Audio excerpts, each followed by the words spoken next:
Welcome to Networking RX, a podcast devoted to helping business professionals like you enhance your networking skills in order to become more proficient giving and receiving quality business referrals and improving the overall quality of your life and the lives of those around you. The Networking RX podcast is a production of AmSpirit Business Connections, an organization whose mission is to empower business success through networking.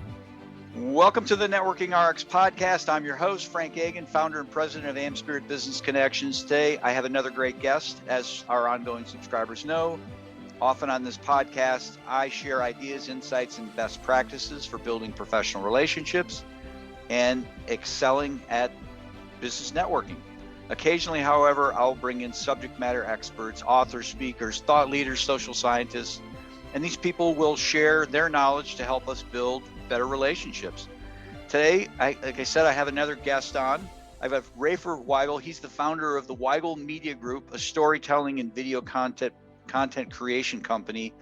He was a former TV and print journalist who left TV to tell stories that uplift companies and not-for-profits worldwide. Rayford, welcome to the Networking RX. Thank you, Frank. I'm really grateful to be here. Thanks for having me on. No, I really want to kind of get into the notion of stories. I know that was a big reason you left the traditional media, because stories weren't being told. But I think there's a lot of power to stories, and I think stories have an attractive nature to them, right? Yeah, right. As Maya Angelou said, you remember the people for how they made us feel. I'm butchering her quote. But storytelling does create that, that organic connection. And you're right. I got into journalism. I'm a third generation journalist because I'm passionate about storytelling. My father was an iconic sportscaster in Chicago. In my opinion, the greatest storyteller that I've ever seen. And that's why he was so great. And going into news, it just seemed like there was a void there. And I don't mean to be negative, because I like to be a positive person, but the traditional media, it was just dead bodies under sheets. And then if it snowed, oh man, if it snowed, Frank, boy, those local news stations go crazy. Kind of the if it bleeds, it leads. So I saw a very big disconnection between traditional media and PR for a couple of reasons. Number one, the media is dealing with a resources crisis right now. And from 2009 to 2018, before COVID, 50% of all newsroom jobs were lost in North America. That was before COVID. We'd have 2 reporters to cover the entire region of Chicago. So no, we were not going to go cover that feel-good story at the bank that was giving out the school supplies to the underserved kids in Inglewood. We're going to cover the shooting in Inglewood instead. And so I thought, let's try to create a vehicle that bridges that gap. And I looked at PR as, to me, not a very good advertising strategy anymore. So we're one of only 3 companies that I know that are doing this. The other one's in St. Louis and the other one's in Miami. We are former journalists who are essentially a news for hire organization. And we believe in telling people stories more than once, advancing the narrative, because you need those 7-8 touch points, and do it in a collaborative fashion with a client, as opposed to with PR, so ABC comes and tells your story. You're at the mercy of that news outlet and whatever story they're going to tell. And there's really no ROI in analytics if they do put it on their various, digital channels. So, it's a paradigm shift for some people. We're essentially trying to convince people, hey, stop spending your money on PR, spend half of it with us, and we'll generate a better return. And it's, and like any new business, as we're about a year in, and we're just starting to gather a little bit of steam. It's interesting. Let's talk about what makes a good story, because again, relationships, I'm attracted to people because of their story. I enjoy talking to you, and I'm going to get you back on here. We're going to talk about your story. Won't get into it a whole lot today, but what are the elements that make a good story? For people out there who, I'm not talking the 30-second commercial, but people are going to say, hey, give me your story. Right. And you're not going to have 15 minutes necessarily, but there's got to be certain elements there that are kind of that attractive quality, if you will. Yeah, and there's a great book out there, Donald Miller, Story Branding, that follows the storytelling model that I followed as a journalist. When you're telling a story as a journalist, you're not the hero of the story. I'm not the hero of the story as the journalist. The person I'm talking about isn't the hero. The hero of the story is the audience. And I'm telling a story on TV news because the viewer needs to know this. Why? So when you're as a company or a nonprofit and you're telling your story, remember, you're not the hero. You're the guide in the story. You're the Obi-Wan Kenobi and the Yoda. The hero is the customer who is the Luke Skywalker, whose problem you are solving. You are telling them how to defeat Darth Vader. I used to see that mistake made all the time in press releases. And I understand why a PR firm, when they write a press release about their client and they're making them the hero of the story, because that does feed that client's ego, but it's not an effective strategy, in my opinion, to resonate on the other side. You know, how many releases I've seen, company A is so great and company's poop doesn't stink and company A does this, and then, you know, paragraph 4, oh, and they invented a cure for cancer. You know what, let's go with the lead of cancer patients will we get relief in sight thanks to breakthrough technology. You know, what does it mean to your viewer? How are you making it about them and not about you? And because of that, you know, not every client is the right fit for us. You know, we recently parted ways with a client because they wanted to write their story and it was different than the one that I wanted to tell. So I said, hey, that's great. Take your, you know, find a company that's gonna go ahead and do it. But the mnemonic or the acronym is SMART. The 5 key elements are: you need to have an effective strategy, an editorial strategy. The key messaging has to be there. What is your audience? Know who your audience is, make yourself relatable, and tell it in your own words. I'm a big believer in putting the face of your brand out there in video format. And then the last thing I'll refer to is another great book called They Ask You Answer by Marcus Sheridan. And in that book, he says that 80% of all buying decisions are now made virtually online before anybody picks up the phone or sends an email. So the importance of your face in video format on your website is no longer, it's not a luxury anymore. It's a necessity if you want to break through the noise and stand out into the space. And COVID really shifted that in that direction. But it's hard to tell your own story. I don't want to tell my own story. You know, it's much easier to tell somebody else's from being a neutral observer than it is to tell it from your own mouth. But if you collaborate with somebody who's going to be good at being able to draw that out of you and point out those things that are interesting and then do resonate with audiences, then you'll be successful because you'll make that emotional connection, as you know. No, absolutely. And I've always said that it's easier to promote somebody else than yourself. Yeah.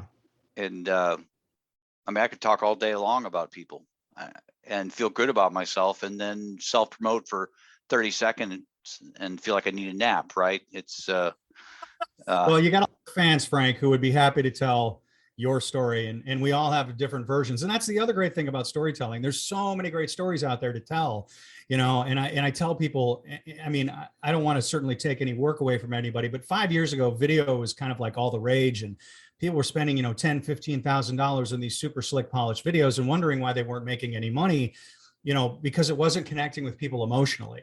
You know, my belief is that, you know, the way to go, the strategy to go for is really kind of focus on, you know, what is your story and what are the different key components that position you as an authority in your field that is going to be of value to a neutral audience, and do that consistently. You know, the model I'm envisioning working is for every, you know, in 1 month, we can get enough content for 2 months of stuff. And so that every week you are advancing that narrative, that story to get those 7-8 touch points rather than just, and do that for a fraction of the cost. This is the last bit of advice. I sound like I'm on a soapbox, I'm sorry, but the technology should never distract from the message, in my opinion. And that means it shouldn't be too rustic, and I believe it shouldn't be too polished. I think it has to be right there where it just supports the message itself. And sometimes that's okay with an iPhone on TikTok, but other times, no, you need to spend a couple of dollars, but don't go too rustic on it, because it, you know, there's nothing worse than telling a bad story. You'd be better off doing nothing at all. I would imagine that depends upon the story that's being told. For example, if you're the stodgy CPA type, you're going to lean more towards polished than you are rustic, as opposed to Bob the Builder, Bob the Plumber, whatever. It's just going to, what about as far as length of video? What's your sense on that? For me, I have a short attention span. Like if I'm watching YouTube, and I enjoy watching YouTube, if I've got an hour, I'd rather sit and watch a number of short different things as opposed to trying to commit to a show, commit to a series. a season, a series, whatever. But what do you see as far as, great length to kind of really capture somebody's attention, keep them? Yeah, that is a big, and that is something I've butted heads with on some of my clients, because the sweet spot for TV news, if you ever watch a TV news package, it's never more than a minute 15 seconds. There's a lot of analytical research that goes into that's how long you're going to be able to hold people. But the key is you have to capture their attention within the first 5 seconds. And if it doesn't happen in 5 seconds, then you have lost them completely. That's why I don't like to start with big graphics. What is this? What is it? No. Hook me in and then give me the graphic. But the most recent client, like I said, we parted ways. The script they wrote was 3 minutes and 40 seconds long. I said, you're doing a tremendous disservice. Better to break that story up over incremental, episodic, serial content than to do it all in once. Get in that and separate the messages on each video. Just focus on 1 or 2 key points in that video or that blog article. Then lead them to the next episode, where you can then go in a little bit further. But if you try to get in, and that's where a lot of clients, fall short. They think, well, we got all these important things that we need to say. And that may be true. Yes, you do, but you can't do it all in one sitting. Yeah. Because our attention spans we're like gnats now. And my 11-year-old son, forget it. You're not going to hold him longer than 30 seconds. And so, and he's the future. So I always, we like to do like a series of 30-second, 1-minute pieces that are going to be impactful and leave a memory. And you always want to leave them wanting more. Yeah. And keep them engaged. In my experience, and it's, the data's out there, the shorter the better. I mean, I've got one social media manager who works with my clients. She's like, I need you to give me like 5-6 second videos, and I need a story in 6 seconds, because that's how fast you got to get their attention as they're scrolling with their thumb. Now, when you click on that can lead to a longer message, a minute long, where they can actually digest the information. But beyond a minute 15, I don't think you have the bandwidth to keep them. No, I like you say, there's science behind it. Somebody's looking into it. You have major news outlets that are putting information or following a formula, and they're not willy-nilly doing it. As far as harvesting stories, I mean, obviously people can hire you, but and they should. I'm not, but I think they need to be coming to whomever with kind of a sense as to what they're about. How would you recommend people, I guess, brainstorming or figuring those sorts of things out? Is there an exercise they should be doing? So the question I'll ask is, what is your onlyness, right? Not in your loneliness. How are you different in the marketplace? What sets you apart? And that can be kind of a deep philosophical question for some people, because a lot of companies, do provide the same material. So I'll give you an example. My very first client was my Uncle Armin. When I first started out, before I grabbed a videographer, I was shooting my own stuff, and he has a Persian rug store. And I said, Armin, I want to do a marketing video for you. And he said, okay, well, I want to talk about the fact that we have 20% off on Sundays, and we've got the greatest deals and rugs. And I said, Armin, no, I want to focus on the fact that your family's been in business for 100 years, that your father and grandfather both immigrated from war-torn Armenia, that you're a pillar in the community, that you're involved in charity, you're funny, you're hilarious, you're personable, you're honest, and you're the most trusted name in this space, that people are going to trust you when they write a check for $30,000. Now, Armin was like, wow, I never thought of that. It's like, he was focusing on the price, but he was also thinking from the standpoint of that his customer was the hero. He is going to save them the most money. So I think it just helps to have other minds, in there. And, it is that fine line, as Nigel said in Spinal Tap, between clever and stupid. You want to talk about the things that you are proud of, like how long you've been in business and so on and so forth, but you want to talk about it and position it in a way that's going to resonate with somebody who then looks at that as solving a problem for them, if that makes sense. Mm-hmm. And that's a delicate balance. It's not, it's not always easy to do. Well, I shouldn't say it's not always easy to do, but that's the art, that's the skill.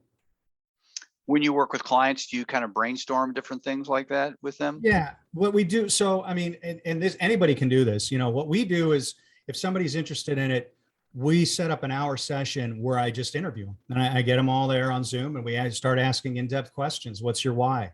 Why do you do what you do? What did you different about? What's your passion? What made you decide to do this? And then, as they're just starting to express themselves, they start hearing themselves talk about their offerings, and then they get clearer on their own messages. And so then what I'll do is, and I'm giving away the secret sauce. Anybody can do this. And what I'll do then is I'll read back the sound bites that I heard from them that were really impactful. Like, hey, you're really selling peace of mind for pennies on the day. Ultimately, that's what you're selling. Oh my gosh, that's, and, when you said this, it really resonated. When you said, I would recommend, you focus on, always start with the culture and branding piece for your website, what you're about your why. But then after that, then let's go a little bit deeper on, specific topics that are going to be of interest to people in videos 2, 3, 4, and 5.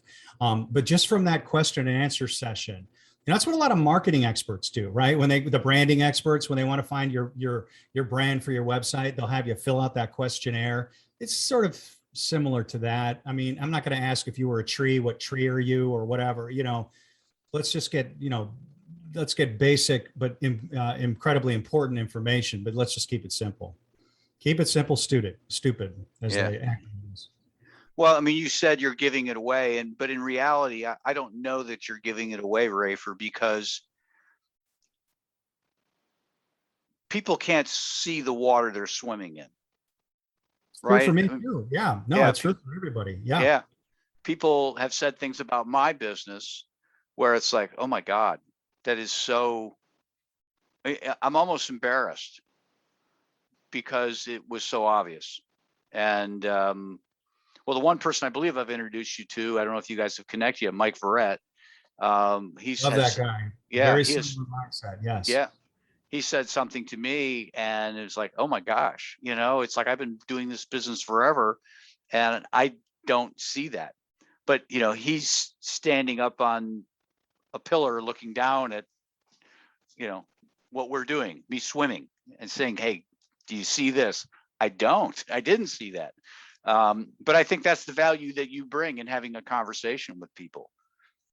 Mike and I are similar in that he does that, and then he'll do it more of like a macro, like overall messaging for the company and the branding, the advertising, and so on and so forth, where we sort of focus a little bit more on the specific creative assets, the blogs, the articles, those things from which you can derive a lot of information, and you can use those as launching pads for other marketing. I just love, people ask me my why. I just love going on shoots and telling stories. I just love it, and it's like to be able to go back out to a nonprofit that's changing the world for better, or, a company that really got a really good value proposition, and being able to help them out, like that jazzes me. That just gets me excited. So that's why I just kind of focus on that. And actually, Mike and I are talking about ways, not to make this about him, but we're talking about ways of collaborating in the future. So thank you, Frank, for that introduction, because we are talking about, how we can work together in the future. You are I do want to tout you up. You're an amazing connector, an amazing guy, and a go-giver.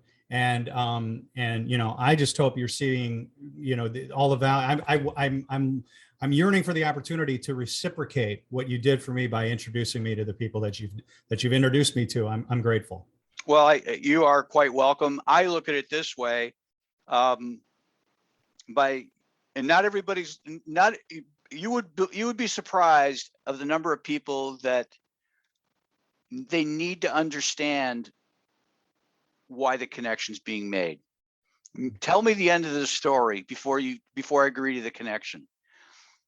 And I don't know what the end of the story is, Rayford. I don't. You and Mike may collaborate and form a business and, go big time with it. I don't know. Or it may not go beyond where it's at. But you've taken the next step and had the conversation. And so I appreciate you being willing to be open to that, because not everybody is, believe it or not. But I sense that about you, and I certainly know that about Mike. So kudos.